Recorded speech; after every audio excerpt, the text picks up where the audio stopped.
Malam hari di Wanabrata, Bima tiba-tiba membangunkan Nakula. Tidak ada hal lain yang membuat Bima berbuat seperti itu kecuali karena ingin makan. Setelah mencari, ternyata letak dapur berada di luar istana. Purochan segera menghampiri Bima dengan makanan.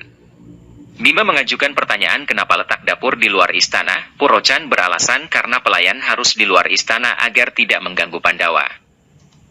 Destrarastra yang gelisah memanggil Duryudana untuk menanyakan rencana apa yang akan dilakukan di Wanabrata.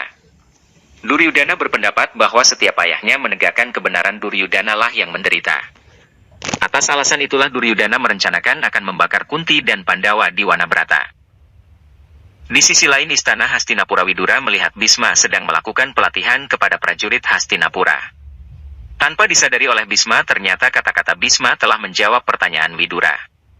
Widura pun bahagia karena telah mendapat jawaban atas pertanyaannya. Setelah itu Widura mengirimkan hadiah ke Wanabrata sebagai petunjuk untuk Pandawa.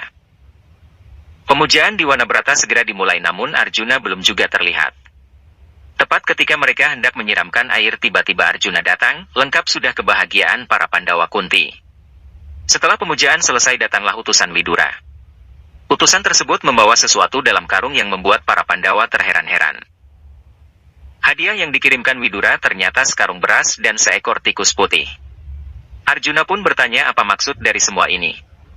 Pemujaan dilanjutkan oleh Yudhistira hingga selesai. Pemandangan bulan sabit yang menyinari Hastinapura dinikmati oleh Sangkuni Duryudana sembari memikirkan kembali rencananya. Di sisi lain, Sang Kusir Adirata menghadap Bisma dengan perasaan gelisah. Adirata membocorkan rencana Duryudana kepada Pandawa di Wanabrata. Bisma yang mengetahui hal itu segera menuju Wanabrata. Yudhistira terus memikirkan pesan apa yang ingin disampaikan Widura. Di saat seperti itu Pandawa malah asik bercanda satu sama lain. Hingga akhirnya gurauan Bima mendorong Arjuna sampai jatuh di dekat tiang Laksagraha yang mulai meleleh. Tapi sayang Arjuna tidak menyadari hal itu karena Yudhistira segera menyuruh Bima untuk mengecek makan malam. Ketika Duryudana dan Sangkuni bermain dadu, tiba-tiba ditemui oleh Dursasana berkata bahwa Bisma sedang bergegas menuju Wanabrata. Lalu Sangkuni mengirimkan pesan kepada Purochan melalui elang peliharaannya. Pesan yang disampaikan Sangkuni kepada Purochan agar membakar Pandawa malam ini telah sampai, sementara Bisma masih di perjalanan menuju Wanabrata. Setelah mendapat pesan dari Sangkuni, Purochan berniat meracuni Pandawa dulu. Ketika Purochan menuangkan racun ke dalam makanan, tiba-tiba Bima dan Sadewa datang hingga membuat Purochan gugup. Bima menanyakan kenapa makanan belum siap, mengingatkan Purochan untuk segera membangun dapur di Laksagraha. Purochan pun mengiyakan, mempersilahkan agar Pandawa menunggu di ruang makan. Sebelum Bima Sadewa pergi ke ruang makan, Sadewa mengusulkan untuk membawa semangkuk makanan untuk tikus putih Nakula. Racun yang dituangkan ke dalam makanan dilihat oleh Bima Sadewa, namun Purochan bisa berkelit dengan alasan yang dituangkan ke dalam makanan itu adalah ramuan untuk melancarkan pencernaan. Keluarga Purochan khawatir jika rencana mereka terbongkar. Di perjalanan menuju ruang makan, tiba-tiba Nakula mendapat firasat buruk. Hal itu ternyata juga disadari oleh Bima yang berpendapat bahwa semua keluarga Purochan tidak menyenangkan. Sadewa yang hendak mengklarifikasi ke Purochan dihentikan oleh Bima yang sudah ingin makan. Di ruang makan, Bima yang sudah menunggu Ibu Kunti dan saudara-saudaranya sudah tidak sabar ingin makan. Purochan Purwandini mencegah agar Bima tidak makan duluan karena jika Bima makan duluan pasti rencana mereka akan terbongkar. Sadewa yang membawa makanan tikus putih Nakula telah sampai mengajak saudara-saudaranya untuk segera makan malam. Namun ketika hendak menuju ruang makan, tikus Nakula bereaksi aneh. Setelah tikus itu dilepaskan atas perintah Arjuna, tikus itu langsung menuju tiang Laksagraha yang mulai meleleh. Pandawa akhirnya sadar bahwa bahan bangunan yang digunakan adalah bahan yang mudah terbakar. Ketika Bima hendak menyantap makanannya, tiba-tiba Kunti datang. Kunti mengizinkan Bima boleh makan duluan. Kejadian ini semakin membuat Purochan khawatir. Kekhawatiran Purochan bertambah setelah mendapat kabar bahwa Pandawa yang lain, selain Bima, sudah tahu bahwa Laksagraha dibuat dari bahan yang mudah terbakar. Karena rencananya sudah diketahui oleh Pandawa yang lain, semua Pandawa selain Bima, Purochan segera bergegas pergi keluar istana untuk membakarnya. Awalnya Pandawa mengira jika istana terbakar Arjuna bisa memadamkannya, tapi mereka kaget setelah melihat tikus Nakula yang mati karena makanan yang telah diracuni. Mengetahui hal itu, mereka segera menuju ruang makan. Untungnya tepat sebelum Bima menyuapi Kunti, Arjuna langsung menampar makanan itu sembari Yudhistira memberitahukan bahwa makanan yang dihidangkan telah diracuni. Pandawa Kunti bergegas keluar istana. Hanya amarah yang menyelimuti perasaan Pandawa. Dalam kondisi itu Kunti teringat akan perlakuan para Kurawa terhadap anak-anaknya. Bima yang ingin membalas perbuatan Duryudana meminta izin kepada Yudhistira agar diberikan perintah, namun dihentikan oleh Kunti seraya berpendapat bahwa Hastinapura bukanlah rumah tapi tenda pertempuran. Sebuah kondisi yang sangat dilema karena jika mereka tetap di Hastinapura pilihan hanya ada dua, yaitu jika mereka melawan Hastinapura pasti Pandu akan berduka, tapi jika mereka hanya diam Kunti yang akan berduka. Terjadi perdebatan antara Kunti dan anak-anaknya hingga Kunti menangis. Arjuna yang tidak membiarkan air mata ibunya jatuh ke bumi. Akhirnya Arjuna punya ide untuk meninggalkan Hastinapura dengan cara membuat seakan-akan mereka terbakar di dalam laksa graha itu. Sehingga semua orang akan mengira bahwa Pandawa Kunti mati terbakar. Purochan sudah mulai membakar laksa graha sedangkan Pandawa masih berada di dalam istana itu. Ketika Pandawa membuka pintu tiba-tiba api sudah membakar sebagian istana. Yudhistira lalu mengajak mereka keluar lewat jalan lain. Di tengah perjalanan tiba-tiba sebuah reruntuhan memisahkan mereka. Lalu Arjuna melempar Kunti untuk melewati reruntuhan itu dan ditangkap oleh Bima. Arjuna meminta agar mereka pergi duluan untuk menyelamatkan Kunti. Di saat mereka sudah pergi Arjuna berhasil melompati reruntuhan yang terbakar. Bima yang mulai kebingungan menghentakkan kakinya ke lantai hingga terbentuklah sebuah lubang yang besar. Kunti menyuruh agar anak-anaknya masuk ke lubang tapi mereka bersikeras menunggu Arjuna. Tibalah Arjuna yang disambut oleh Kunti. Dalam situasi kritis Pandawa Kunti bersembunyi di dalam lubang yang dibuat oleh Bima. Terbakarnya laksa graha yang begitu dahsyat terlihat oleh Bisma yang masih berada jauh dari istana itu. Tanpa pikir panjang Bisma langsung menarik busurnya mengarahkan panahnya ke langit sehingga berubah menjadi hujan di atas istana itu. Sesampainya di depan istana betapa Bisma mendapat pemandangan yang tidak diharapkan. Hujan gerimis mengiringi kedatangan Bisma di laksa graha Wanabrata yang kini tinggal menyisakan puing-puing saja. Bisma segera mencari ke setiap sudut reruntuhan istana, namun tidak membuahkan hasil. Karena hanya persenjataan Pandawa yang ditemukan, Bisma mengira bahwa Pandawa telah mati. Bisma yang tidak kuat melihat itu langsung menangis menjerit. Kabar kematian Pandawa telah sampai di Hastinapura. Suasana duka meliputi seluruh lapisan masyarakat Hastinapura, bahkan Sang Raja Destrarastra, Ratu Gandhari pun tak kuat menahan tangis atas kepergian Kunti Pandawa. Hanya Sang Kuni Kurawa yang bahagia atas kepergian mereka. Bisma yang sampai di Hastinapura disambut haru oleh penduduk Hastinapura. Pintu gerbang kerajaan telah terbuka tapi Bisma enggan masuk ke istana. Bisma lebih memilih pergi ke pantai untuk mengadu kepada ibunya yaitu Gangga. Senjata peninggalan Pandawa yang hendak dihanyutkan oleh Bisma mengingatkan kembali kenangan Pandawa sehingga membuat Bisma menangis. Dalam kondisi itu Widura menghibur Bisma di pantai. Keputusasaan menaungi Bisma karena kepergian putra Pandu sampai dia berkata bahwa hidupnya tidak akan lama lagi. Widura yang melihat hal itu akhirnya berkata bahwa konspirasi yang dilakukan Duryudana telah diketahui oleh Yudhistira, sehingga besar kemungkinan bahwa Pandawa masih hidup. Widura yakin bahwa suatu saat pasti Pandawa akan menunjukkan dirinya lagi. Di sisi lain Pandawa yang berhasil lolos dari jebakan Duryudana mulai menyusun rencana kepergian mereka menuju tempat di mana ayah mereka dihormati. Namun sebelum perjalanan dimulai mereka harus melepas hiasan yang masih ada sehingga terlihat seperti Brahma atau Resi. Jika kabar bahwa Pandawa masih hidup pasti Duryudana akan melakukan pencarian. Kabar kematian Pandawa juga telah sampai kepada Krishna dan Rukmini. Kesedihan Rukmini tidak tertahankan karena jika Pandawa benar-benar mati maka dia tidak akan bisa bertemu lagi dengan Arjuna ataupun meminta doa dari Ibu Kunti. Krishna yang saat itu bersama Rukmini menghiburnya dengan berkata kalau menurut Krishna Pandawa tidak mati dan oleh sebab itu Krishna yakin akan segera bertemu mereka di Pancala, sebuah tempat di mana Raja Drupada yang akan melahirkan kekuatan yang mengubah seluruh Arya berada. Kondisi Pancala saat ini masih kacau ditambah lagi setelah Raja Drupada kalah dari Arjuna. Putri Raja Drupada Srikandi melihat seorang resi yang terjatuh karena kehausan segera memberinya air.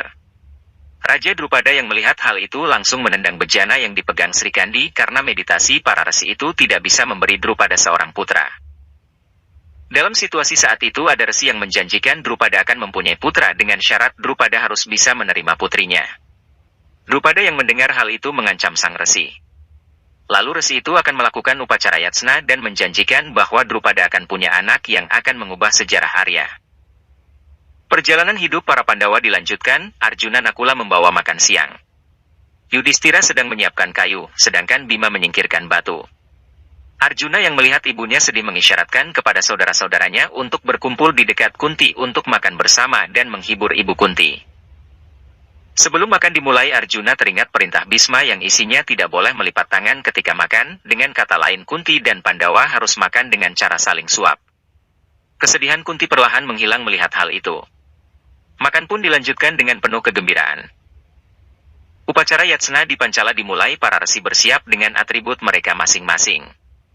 Doa segera dibacakan oleh Resi Aja diikuti oleh resi lain, Drupada hadir beserta putrinya Sri Kandi. Resi Aja segera mempersilahkan Drupada untuk mengikuti proses upacara itu karena dewa di upacara ini akan mengabulkan keinginan Drupada.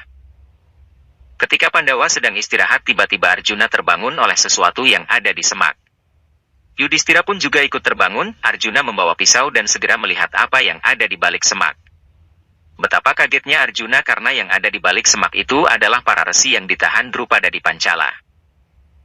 Para resi diberi makan oleh Pandawa, tidak lupa luka yang ada juga diobati. Permohonan maaf telah diajukan Arjuna karena tindakan Arjuna yang mengangkat senjata di depan resi.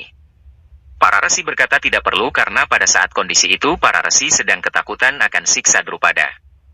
Drupada berbuat demikian karena ambisinya untuk mempunyai seorang putra yang akan membalaskan dendam Drupada putra Guru Drona.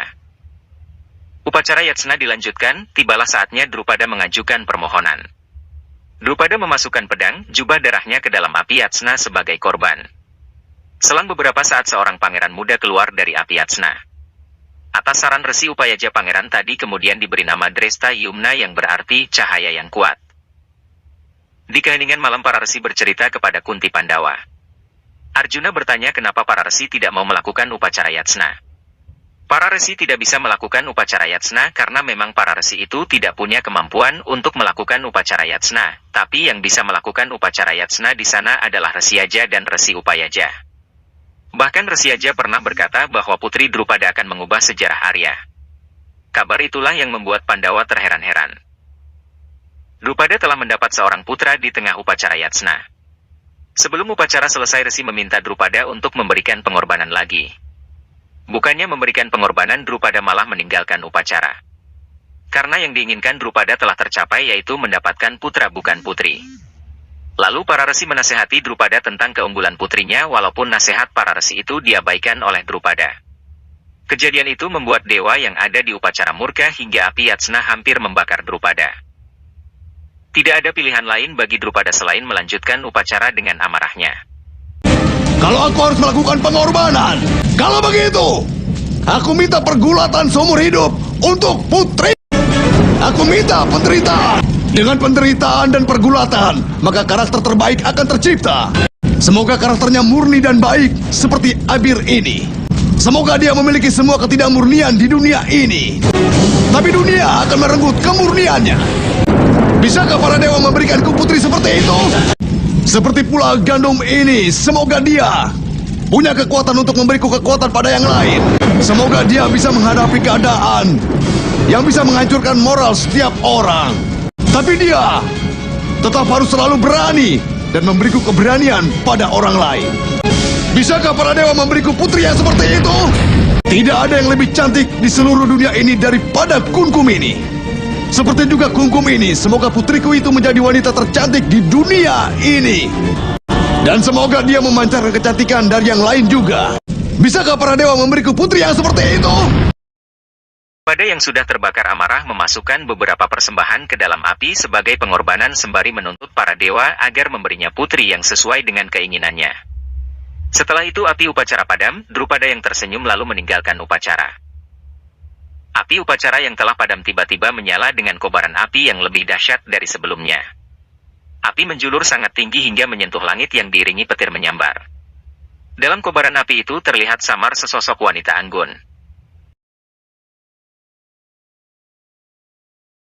Resi Aja dan Upayaja memberi putri itu dengan nama Drupadi. Drupadi perlahan keluar dari api upacara, tidak lupa memberi salam kepada Resi Aja dan Upayaja. Drupadi menuruni satu persatu tangga upacara sampai di depan Drupada sembari memberi salam. Namun ketika Drupadi berkata bahwa dia akan meletakkan anugerah dewa di kaki Drupada, tiba-tiba Drupada menarik kakinya. Drupada yang menarik kakinya karena enggan menerima anugerah dewa yang berupa putri Drupadi perlahan dibuat luluh oleh kata-kata Drupadi. Akhirnya Drupadi bisa menyentuh kaki Drupada sebagai rasa hormat Drupadi, namun Drupada tetap bersikeras enggan menerima Drupadi. Sang putra Dresta di Nalekas diajak pergi Drupada agar secepatnya melaksanakan sumpah Drupada. Melihat Drupadi yang ditolak, Drupada membuat Srikandi segera menghampiri Drupadi. Drupadi mengajukan pertanyaan kenapa sang ayah tidak bahagia atas kelahiran putrinya sendiri. Srikandi menjawab bahwa hati sang ayah sedang diliputi amarah. Mereka pun berpelukan sebagai saudara. Di istana Pancala, Drupadi diajak berkeliling sampai di kamarnya. Sampai di kamar, Drupadi kaget karena menabrak kaca yang diikuti tawa oleh anak-anak Pancala. Karena pertama kali melihat bayangan dirinya, Drupadi pun bertanya-tanya.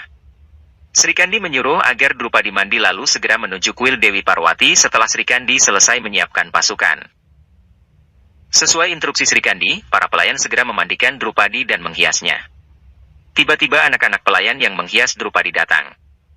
Drupadi yang tidak mempunyai masa kecil pun ingin berteman dengan anak-anak itu. Anak itu bilang Drupadi harus menikah dengan pangeran yang tampan. Setelah mendapat jawaban dari Nakula bahwa di selatan hutan ada sebuah desa, Arjuna lalu mengajak rombongan untuk menuju ke desa itu. Tidak lupa Arjuna juga mengantar para resi yang ikut bersama mereka. Bima yang khawatir jika penduduk desa itu mengenali mereka ditenangkan oleh Yudhistira bahwa yang bisa mengenali mereka hanya Guru Drona dan Aswatama saja. Di perjalanan menuju desa terdekat, Arjuna menyadari ada suara kuda dari kejauhan, tanda bahwa ada sekelompok pasukan yang lewat. Arjuna mendekat untuk memeriksa. Betapa kagetnya Arjuna karena yang memimpin pasukan itu adalah Aswatama. Arjuna mengisyaratkan untuk mundur jangan sampai ada suara. Pasukan Aswatama pun telah menjauh. Perjalanan dilanjutkan, di tengah jalan seorang resi tiba-tiba terjatuh dan berteriak. Suara jeritan resi tadi terdengar oleh Aswatama yang langsung menuju asal suara tersebut. Pandawa yang melihat Aswatama mendekat segera bersembunyi. Terjadilah perbincangan antara para resi dan Aswatama yang menghasilkan keputusan bahwa Aswatama akan mengantar para resi ke desa terdekat. Namun seorang resi berkata bahwa ada 5 orang pria dan ibunya yang bersama mereka. Aswatama yang curiga melihat di sekeliling untuk mencari orang yang dimaksud oleh resi. Bima yang khawatir berniat ingin membunuh Aswatama, namun dicegah oleh Arjuna.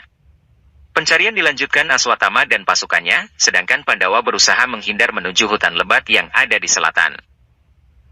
Sampailah Pandawa di depan hutan, Arjuna meminta saudara-saudaranya untuk masuk duluan sembari mengawasi Aswatama. Aksi kejar-kejaran pun tak bisa terhindarkan, Aswatama yang hampir mencapai pundak Arjuna gagal menangkapnya sampai Arjuna masuk ke dalam hutan.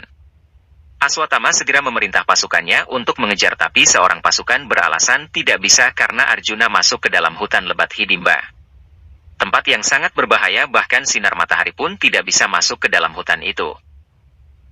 Pandawa telah masuk ke dalam hutan, mereka terus berjalan hingga mereka tersadar bahwa mereka hanya berputar-putar saja.